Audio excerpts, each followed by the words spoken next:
hei kan biak in ania sang zakwa som ko pariat a hon to nia sang ni som ni paruka heteng an thiat chawa kan ui khop maya a biak in hi achang kang lowa hei biak in hi biak in chung hein suasam mi a so lai mi te pathum chon biak in chung hin lo suasam ani rap thak le mai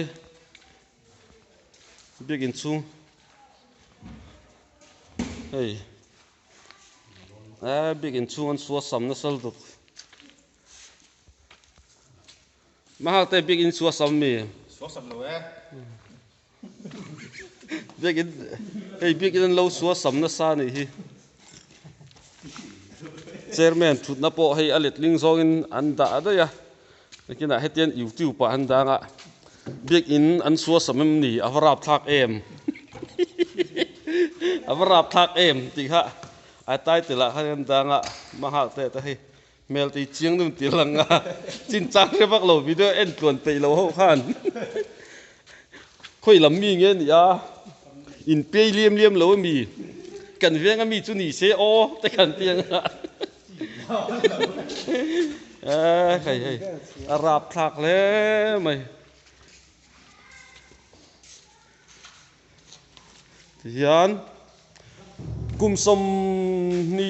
som thum deuh thaw kan luah to ni chu hon hnuah pawh kum som hnih pariat ani to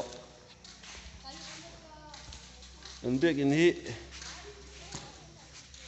atlom na wanga nuam kan ti ve nia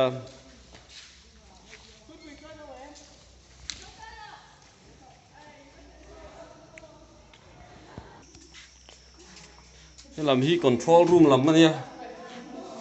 control room lam